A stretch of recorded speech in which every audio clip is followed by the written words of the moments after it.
అందరికీ చాలా important topic గురించి చెప్పడానికి వచ్చానండి.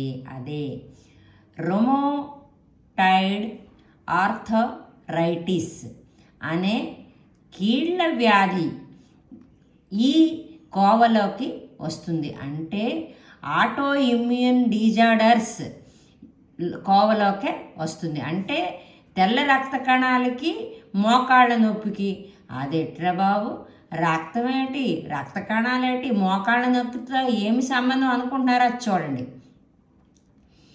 ఈ వ్యాధులు మనలోని తెల్ల రక్త కణాలు కీళ్ళ చుట్టూ ఉంటాయట. ఇప్పుడు ఇలాగుందా, బయట చర్మం ఉంది, తర్వాత లేయర్స్ ఉంటాయి, దాని తర్వాత దుమ్ము ఉంటుంది. ఈ ఒక్క దుమ్ము నేను చూపిస్తున్నాను కదా, ఆ దుమ్ము ఇలాగ ట్విస్ట్ అవ్వడానికి కారణం అంటే ఆ ఒక్క దుమ్ము చుట్టూ తెల్ల రక్త కణాలు ఉంటాయంట. ఓకేనా? అయితే ఇది నేను చూపించింది మీకు నా ఒక్క ఏంటి చేతి తాలూకా ఇది మోకాళ్ళు ఇవి ఇలాంటి దగ్గర కూడా ఉంటాయి అన్నమాట, తెల్ల రక్త కణాలు ఉంటాయి.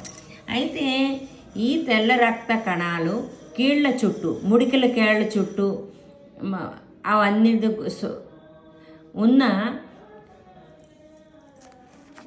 సైనోవియల్ పొరను, ఆ పొరకి ఏమంటారండి, సైనోవియల్ పొర దెబ్బ తీస్తుంది. మనలోని తెల్ల రక్త కణాలు కీళ్ళ చుట్టూ ఉన్న, ఆ తెల్ల రక్త కణాలు కీళ్ళ చుట్టూ ఉన్న సైనోవియల్ పొరను దెబ్బ తీస్తుంది. ఫలితంగా వాపు, నొప్పి కలుగుతుంది. అయితే ఈ ఒక్క సైనోవియల్ పొరకి మనం తినే ఉప్పుకి, మనం తినే కార్బోహైడ్రేట్స్కి, మనం తాగే నీళ్ళకి చాలా ఇంటర్లింక్ ఉంది.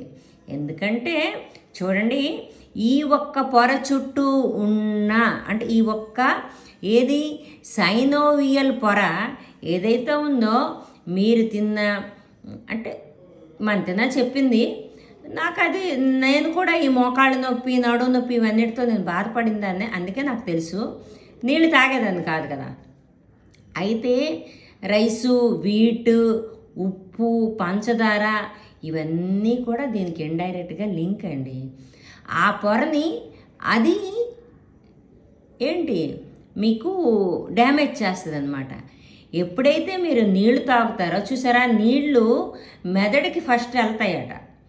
తలనొప్పి వస్తే టీ తాగుతాం కదా, అందుకే మంచినీళ్ళు తాగాలి. ఆ మంచినీళ్ళు తాగితే అప్పుడు మెదడుకి డైరెక్ట్గా వెళ్ళి, అప్పుడు మెదడుకి ఏం వెళ్తాయి, తెల్ల రక్త కణాలు ముందు వెళ్తాయి, మెసేజ్ పంపిస్తాయి. ఆ మెసేజ్ పంపించి ప్రతి ఒక్క పార్ట్కి కూడా దాని తర్వాత నీళ్ళు వెళ్తాయి అన్నమాట. ఇక్కడ చూసారా, అదే ఇంటర్లింక్ అన్నమాట. మనం తినే ఆ కార్బోహైడ్రేట్స్ కానీ ఏవని బ్యాడ్ కానీ ఉంటాయంటే ఆ నీళ్లు శుభ్రం చేసి మనకి ఎలాగైతే వేస్ట్ రావాలో అలాగొస్తుంది. చాలా ఎక్కువ టైం అయిపోతుంది. ఈ ఒక్క టాపిక్ గురించి నేను చెప్పాలనుకుంటున్నాను. అయితే ఫలితంగా వాపు, నొప్పి, బాధ కలుగుతుంది. యుక్త వయస్సులో అంటే వయసులో ఉన్న స్త్రీలకు ఎక్కువగా కనపడుతుంది. వయసులో ఉన్న స్త్రీలకే ఎక్కువగా కనపడతారట. స్త్రీలే కాదు, పురుషులే కాదు, పిల్లలే కాదు, ఇవాళ రేపు ఎవరు బ్రెయిన్స్ ఎలా పనిచేస్తే వాళ్ళకి టార్చర్స్ పెడుతున్నారు. వదిలేయండి.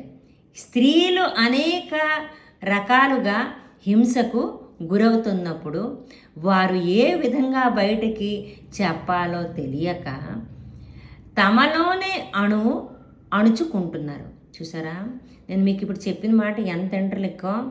నేను తెల్లవారు బాధపడి ఆ బాధని నేను ఎక్స్ప్రెస్ ఎవరితో చేయాలి, నా మొబైల్తో చేసి అది నా హ్యాపీ మూమెంట్స్గా నేను అప్లోడ్ చేసుకున్నా. అది వదిలేయండి. అలాంటి బాధ వచ్చినప్పుడంట మనలో మనం అస్సలు అణుచుకోకూడదటండి. ఎందుకంటే బయటికి చెప్పుకుంటే అది చులకన కదా, ఏ ఒక్క బాధ ఉంది మనం చెప్పకూడదు. యాక్చువల్లీ మన 4 గోళ్ల మధ్య ఉన్నప్పుడే దాని అందం. హింసకు గురవుతున్నారు. వారు ఏ విధంగా బయటకు చెప్పాలో తెలియక తమలోనే అణుచుకుంటున్నారు. ఫలితంగా ఈ వ్యాధికి గురవుతుంటారు. భావోద్వేగాలను అంటే మన బాధలను, భావోద్వేగాలంటే ఇంకేంటి కదా, మన బాధలను బయటకు పంపించాలి కానీ లోపల అణుచుకోకూడదు. నా బెస్ట్ ఫ్రెండ్, నేను పేరు చెప్పడానికి అస్సలు నచ్చను. నేను ఎప్పుడు ఏ ఏడుపు వచ్చినా వెంటనే ఏడ్చేస్తాను. తను మాత్రం అస్సలు ఏడదు, కానీ చెస్ట్ పెయిన్ వెంటనే తనకు వస్తుంది. నాకు ఇక్కడ ఎవరు తాలూకా పరిస్థితికి నాకు చెప్పాలంటే నాకు ఇష్టపడదు. తను నాకుంటే చాలా ప్రాబ్లమాటిక్ సిచ్యువేషన్స్లో ఉన్నా కూడా ఎప్పుడు కన్నీళ్ళు దించేది కాదు. నేను పక్కన దోమ చచ్చిపోతే ఏడిసేదాన్ని అనమాట, అలా ఉండేదాన్ని. అయితే అది అందుకే మంచిది కదా, అందుకే నాకు చెస్ట్ పెయిన్ వచ్చేది. ఇప్పుడు నాకు అర్థమవుతుంది.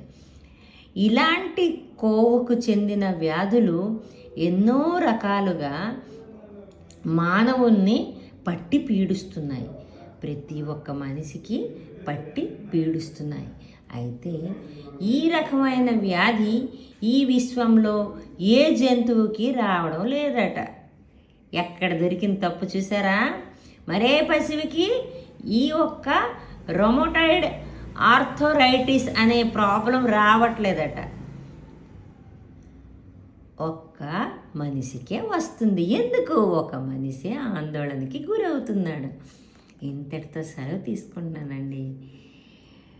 Hats off Mantena sir, hats off Bairi Srinivasarao గారు. మీ ఒక్క బుక్ ఎంతమందికి మారుస్తుందో చూద్దాం. ఏమండి, రొమథైడ్ ఆర్థరైటిస్, నాకు నెత్తి సరిగ్గా పర్లకలేకపోతున్నాను. రొమటాయిడ్ ఆర్థరైటిస్కి మరి నీళ్లు తాగడానికి కార్బోహైడ్రేట్స్కి ఏమిటి సంబంధమో వీడియో పూర్తిగా చూడండి.